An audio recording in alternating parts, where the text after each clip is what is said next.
Hi everyone, it's Mandy Weirdmore. As you know, if you're reading the thing it says. While you're looking at the name, why don't you see if you're subscribed possibly? I don't know, it might be nice. Today we're talking about autism in media, and I'm here to give you some suggestions to hopefully help you understand it better, whether that be if you have autism or know someone with autism. Because it's really helpful to understand if you want to be closer to that person as well. I have autism, and it helps me to understand myself by reading stuff and watching shows with autistic characters. However, autism is stereotyped very badly in media currently. It just started showing up in media. Like, you would never see autism originally. It's often portrayed as a life-ruining condition that separates parents and causes death. If you've seen the Autism Speaks commercials, you know what I'm talking about. I am autism. I'm visible in your children, but if I can help it, I am invisible to you until it's too late. I know where you live, and guess what? I live there too. I hover around all of you. I know no color barrier, no religion, no morality, no currency. I speak your language fluently, and with every voice I take away, I acquire yet another language. I work very quickly. I work faster than pediatric AIDS, cancer, and diabetes combined.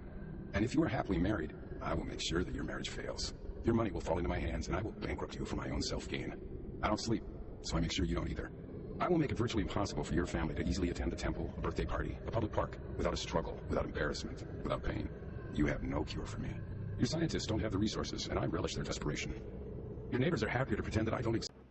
Recently, they've started integrating characters into TV shows. However, they're still really stereotyped as they are male and, the savant genius who is rude to everyone. Think, Sheldon Cooper, the Good Doctor.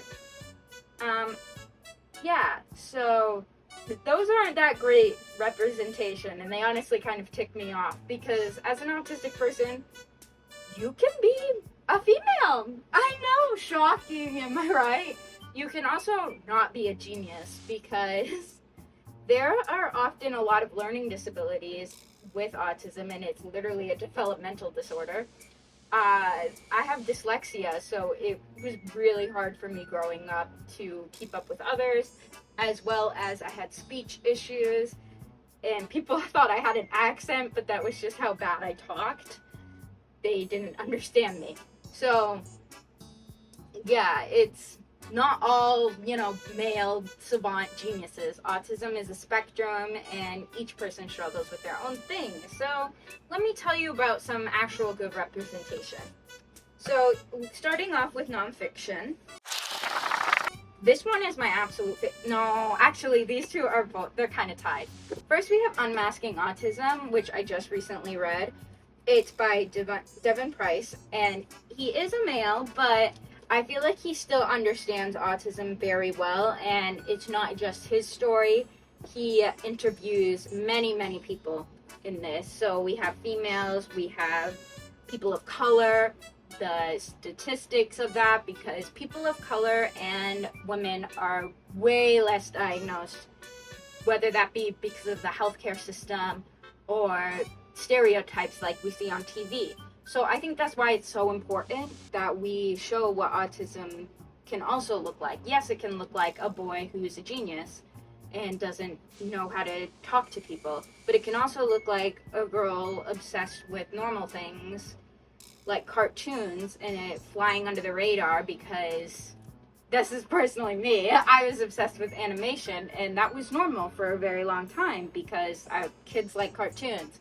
But then I'm an adult, I'm still watching Bluey, and I'm obsessed with the process of animation and 2D animation and how it's made. So once it gets into adulthood, you realize, something's a little off. So that's why it's important to know what it can also look like. So I definitely recommend this book to see how there's so many late diagnosed autistic people. Because a lot of people are like, oh, these late diagnosers and blah, blah, blah. So definitely recommend so you can understand why people are diagnosed late.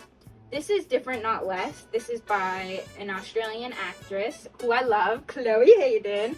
She is so great. I love her so much, and she has a very relatable story to me. However, she was diagnosed as a child, well, a teenager, so her story is a little different than mine. But I really enjoyed learning all about how her growing up experience and her hyperfixation, well, special interest is very similar to mine, as she was obsessed with Disney characters and Disney movies, and I really liked this. It was very good, and it's a good representation of how it is growing up as a female with autism, because again, there's a lot of male representation. This shows what it's like to be a female with autism. This is what I mean when I say I'm autistic. This is good for if you just got diagnosed. It's quite a short book. It's, how many pages? It's only 109 pages, and it's really good if you're late diagnosed. It talks about healing, and not healing your autism, but healing those angry feelings that nobody noticed, because yeah, I'm angry. I will probably forever be angry because I feel like it was so obvious. And my mom constantly told my teachers that something's wrong and that I need help, and it takes me too long to do homework. And the teachers are like, but her grades are fantastic, and she's a pleasure to have in class because she never speaks, but she could speak up a little more. But she's fantastic. She causes no trouble. And that was the issue, actually, because I used to ask so many questions that I got in trouble. Eventually, I stopped asking questions. So, yeah, this is good if you're late diagnosed, I feel like. And next, we're on to fictional books, which are good representation. There's not really a lot of fictional books, I feel like, with autistic characters, at least personally, that I haven't found. So, definitely, if you have any recommendations that you think is good representation, please comment down below. I'd love to read it. This is one of my favorite books. It's called Tilly in Technicolor. The main character is called Tilly, and she has ADHD, and she has a blog, and she blogs about her experiences. She just graduated, and she's having struggle of transitioning into adulthood and knowing what to do, because college is not really made for people who are neurodivergent. It's made for a neurotypical mind who doesn't get distracted and can focus on tasks, and doesn't get so overwhelmed by all the classes, and moving buildings is really hard for me personally. I tried college, and that was one of the hardest parts, is the transition from each class, and if they weren't back to back, it was really struggling finding a place to calm down because I was so overwhelmed by class, and then I have to switch a class.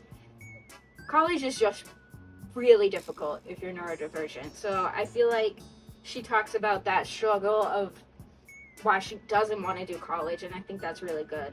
And the main character of the boy, her love interest, has autism, and he is also very accurate description.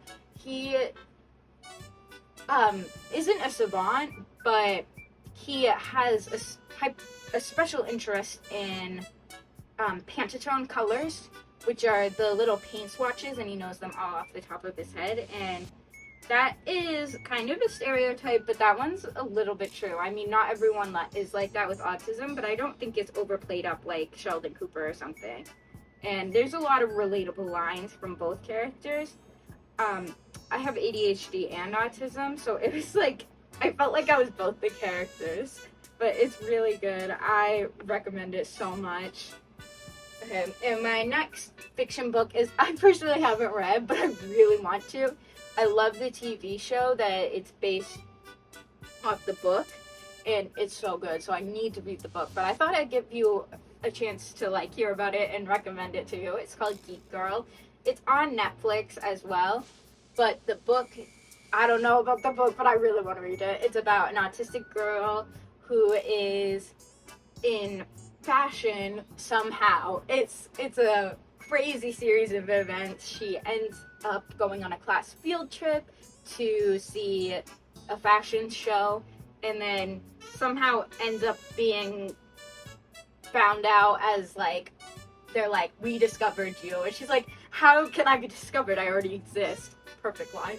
And she becomes a model, and she has to deal with that while being autistic. And also, another really relatable part of that show is the father being like, I don't want her to have these labels. I don't want people to put her down because of the labels. Because a lot of parents feel like the label will ruin their life. Like, it will make people think less of them. But a lot of the time, the label is the answer, because I really would have liked the label of autistic when I was in school, because a lot of people just like hated me, and I was bullied a lot, and I didn't understand what I was doing wrong.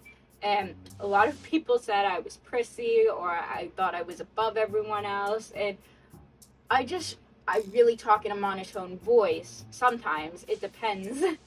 I've been told I talk in a monotone voice, unless I'm excited about what I'm talking about, like animation, then I yap and yap.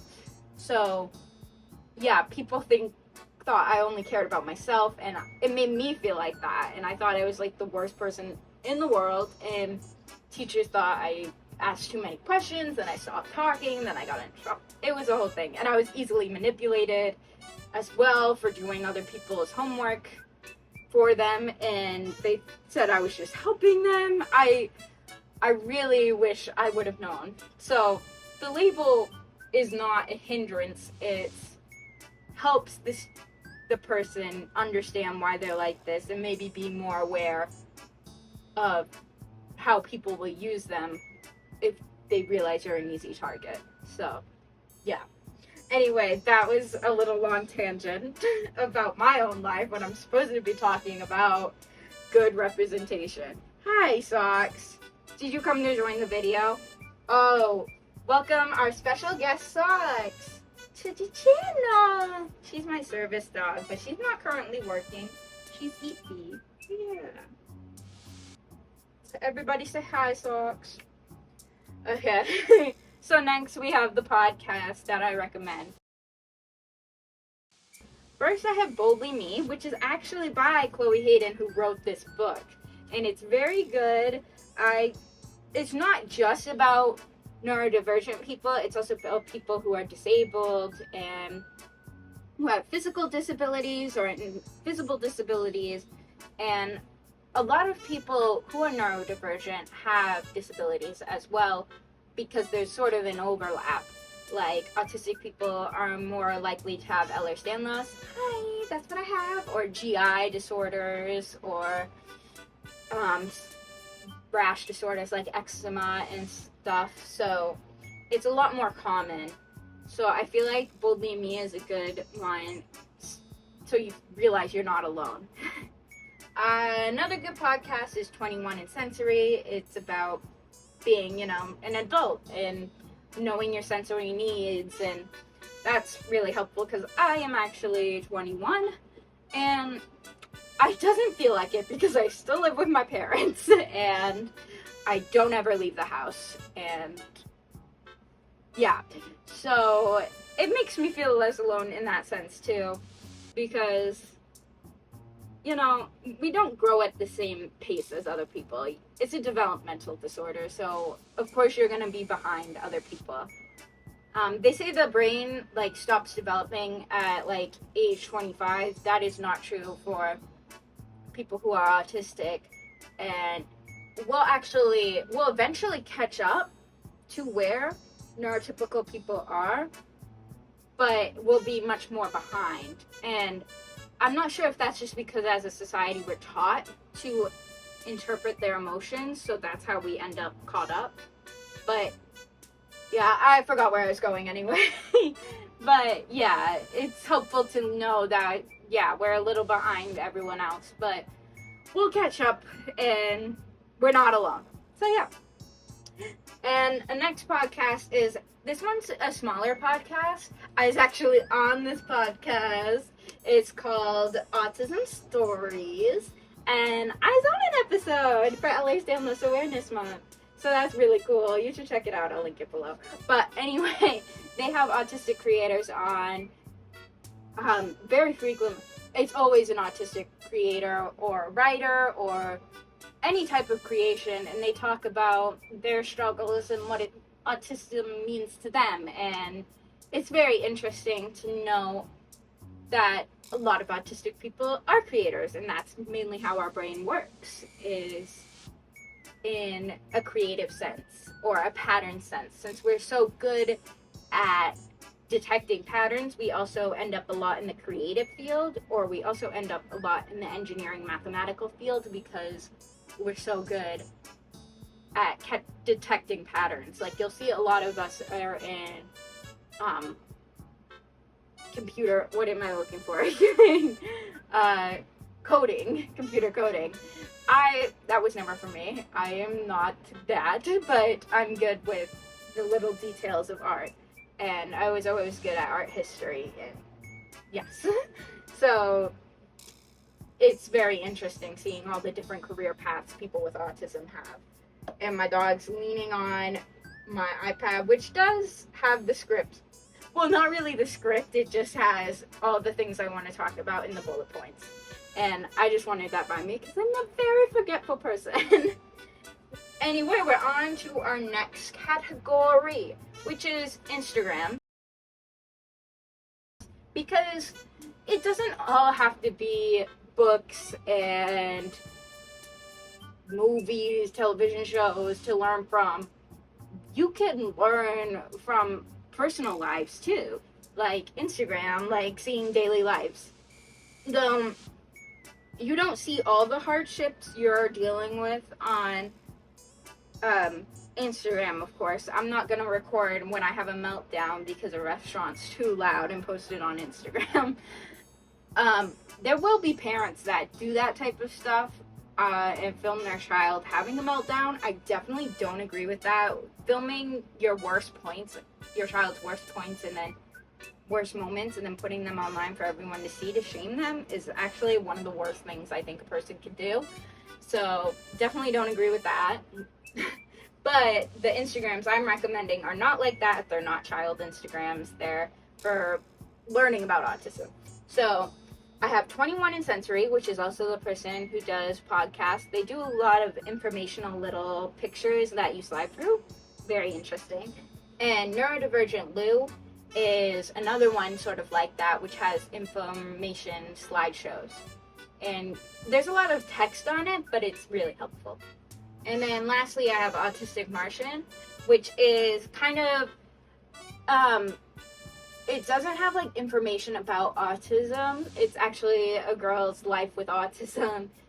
Similar to mine, she talks about her special interests, her hyperfixations, her daily life with autism, and I think that can be also very interesting to know what it's like to be a regular person with autism.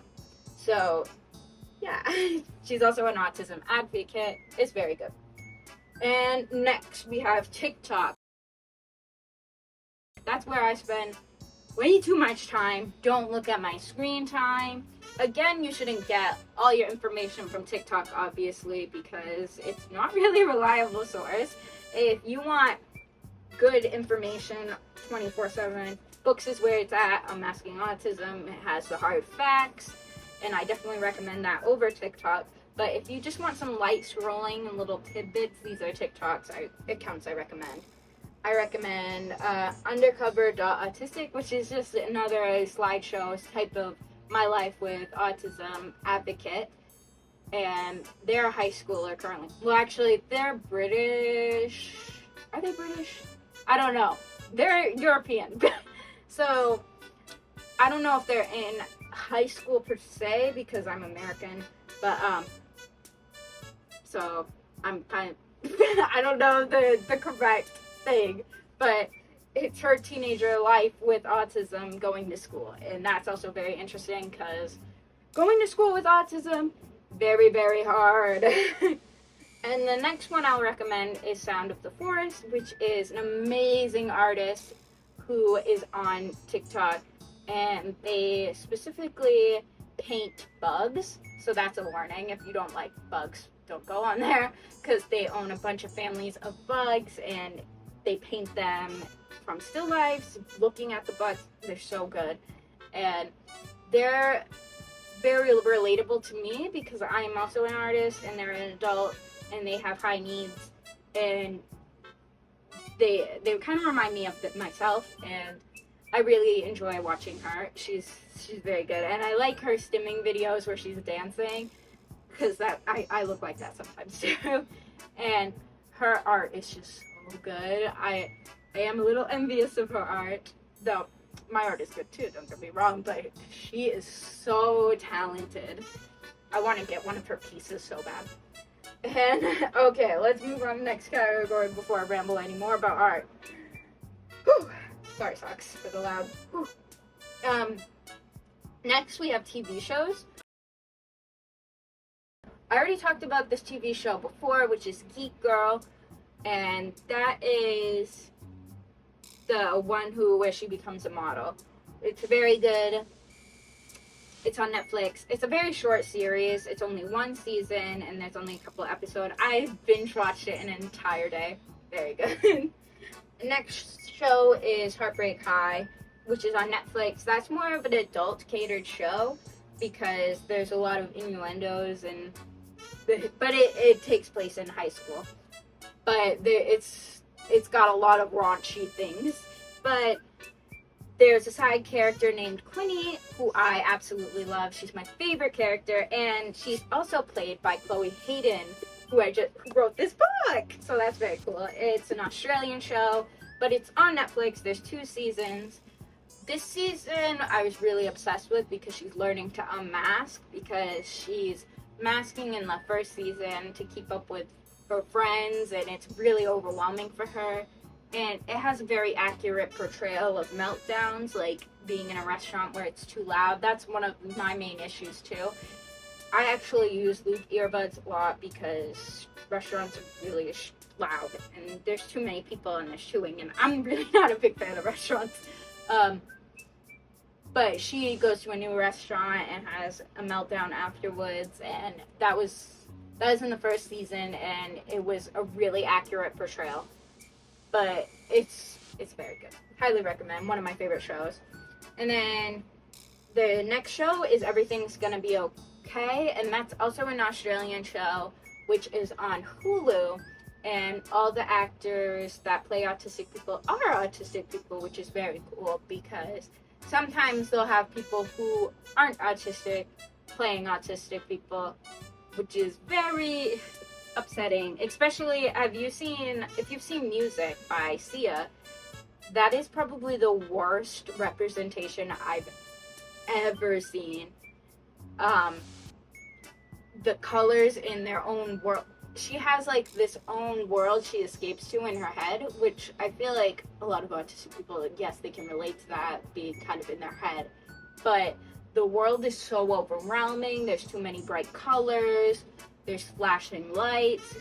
It's loud. I mean, how is an autistic person gonna even watch this movie when it's so overwhelming?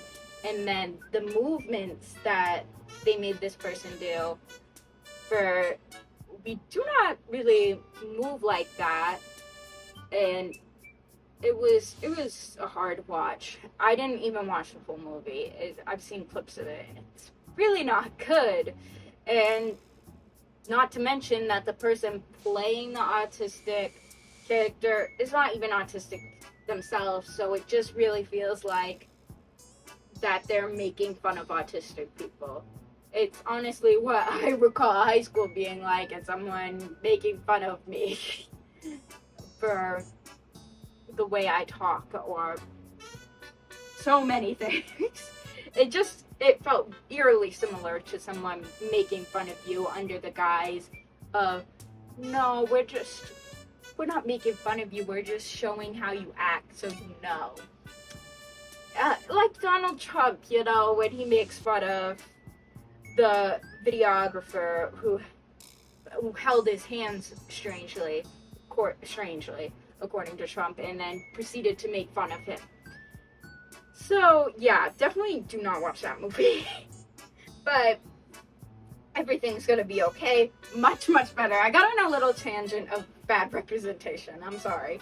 But Everything's Gonna Be Okay is played by all autistic characters. They're really good, and it has a good representation. It shows someone who was diagnosed with autism when they were a child versus someone who got diagnosed when they were older due to being around their half-sister who got diagnosed as a child. And they're like, oh my god, I'm like that.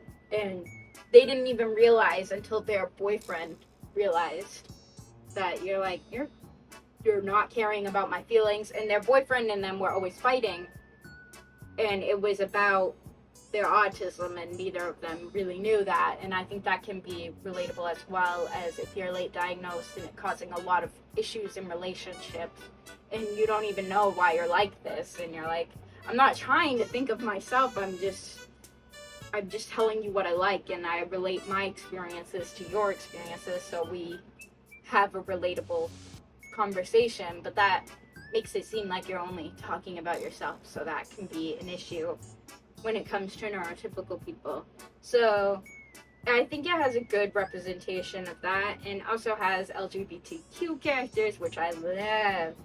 And next, a good representation is Twyla in Monster High, which is actually really cool because it's an animated character who's autistic, and she's in Monster High. I grew up love Monster High.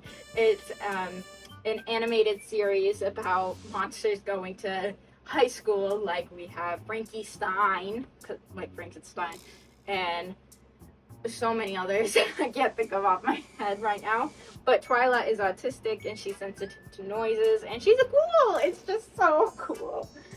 I wish I had that representation when I was growing up, and not whatever was in Girl Meets World, because yes, that did not help me growing up, realizing I was different and then seeing that. So yeah, next one is A Kind of Spark, which I haven't watched yet, but I've seen a lot of people recommend it. I'm not sure where to watch it yet, but it's also about a high schooler who has autism and learning how to navigate high school, which I think could be a very good show. I haven't watched it, so I can't recommend it fully, but I've heard it has good representation. And last category, YouTubers. There is Chloe Hayden. Again, I basically recommend everything about her. You could go on her Instagram too, that's true.